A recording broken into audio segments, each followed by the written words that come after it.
প্রত্যেকটি মানুষ যদি এক আল্লাহ ছাড়া কারো ভালোবাসার আশা না রাখতো, প্রাপ্তবয়স্ক হয়েও নিজের খরচ যদি নিজে চালাতে পারতো, নিজের স্বপ্ন যদি নিজেই পূরণ করতে পারতো, এমনকি অন্যের জিনিসের প্রতি লোভ লালসা না করতো, নিজের কাজগুলো নিজে করতে পারতো। এই যে দেখছেন এদের বাড়ি বানিয়েছে কিন্তু ময়লাগুলো আমাদের বাসায় ফেলে দিয়েছে।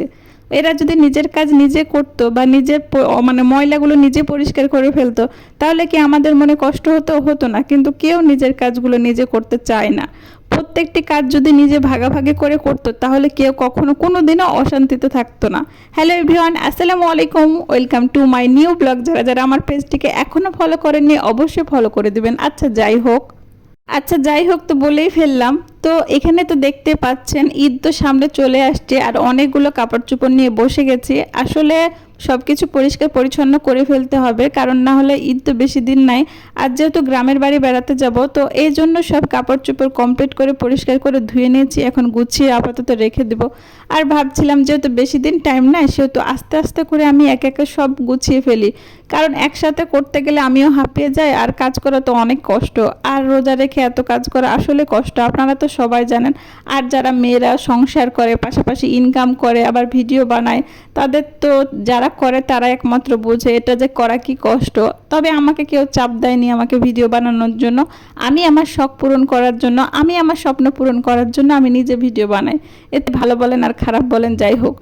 আচ্ছা যাই হোক, এখানে দেখতে পাচ্ছেন মলা মাছ। এগুলো অনেক মজার মাছ, নদীর মলা মাছ। অনেকগুলো মাছ তো একসাথে ধুয়ে রেখে দিব, কারণ এখনই কমপ্লিট করে ফেলতে হবে। এই জন্য মাছ মাংস যা ছিল সব কমপ্লিট করে ফেলছি। তো ফাইনালি ডাল রান্না হয়ে গেছে।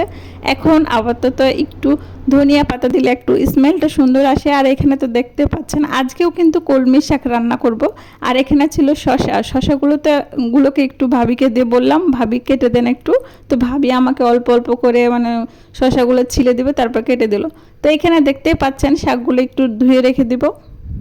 শাকগুলিকে ভালো করে ধুয়ে নিব, কারণ শাকগুলো এখন রান্না করব যেহেতু, এই জন্য শাকগুলোকে ভালো করে ধুয়ে নিলাম। তারপর তো মরিচ আর লবণ দিয়ে চাপিয়ে দিলাম একটা পাতিলে আর কি। আপনাদেরকে কখনো রেসিপি দিব না, কারণ রান্নার রেসিপি দেখতে দেখতে আপনারা তো বোরিং হয়ে যাবেন। তারপর তো দেখতে পাচ্ছেন এটাকে ঝাঁকা বলে। এই ঝাঁকাটাকে পরিষ্কার পরিচ্ছন্ন করে রেখে দিব। আর এখানে দেখতে পাচ্ছেন অনেকগুলো চিংড়ি মাছ আছে। চিংড়ি মাছগুলো ভেজে রাখা হয়েছে, যখন যে প্রয়োজন হবে আর কি ব্যবহার করা হবে, এই জন্য চিংড়ি মাছগুলোকে ভেজে রেখে দিয়েছি। আর এখানে দেখতে পাচ্ছেন একটা সুন্দর ফুল, আর বাইরের পরিবেশটা বেশ সুন্দর। এজন্য প্রতিদিন আমার বাইরের পরিবেশে হাত দিতে ভালো লাগে। রান্না শেষ হয়ে গেল, কিন্তু প্রতিদিনের জন্য পেঁয়াজগুলো একটু বেশি বেশি করে কেটে ফেলে রেখে দিই আর কি। কারণ পেঁয়াজও করা হয় আমাদের বেশি, তো এই জন্য পেঁয়াজ একটু বেশি কেটে রাখি আর কি। আর আমাকে সবাই জানে আমি একটু পেঁয়াজ বেশি খাই, এই জন্য পেঁয়াজ বেশি করে কেটে রেখে দিই। আচ্ছা যাই হোক, আর এখানে তো কয়েকটা শশা, বেশি না আর কি, 2টা শশা ছিলে রাখবো। কারণ শশা যেহেতু খাই আর কি, সব খাবারের সাথে শশা খেলে একটু ভালো লাগে, ফ্রেশ লাগে, সতেজ লাগে আর কি। এই জন্য শশা রাখা হয়। আর ওজন একটু কম হয়, পেট মোটা হয়ে যায়, এই জন্য আর কি শশাগুলো একটু খাওয়া হয় আর কি।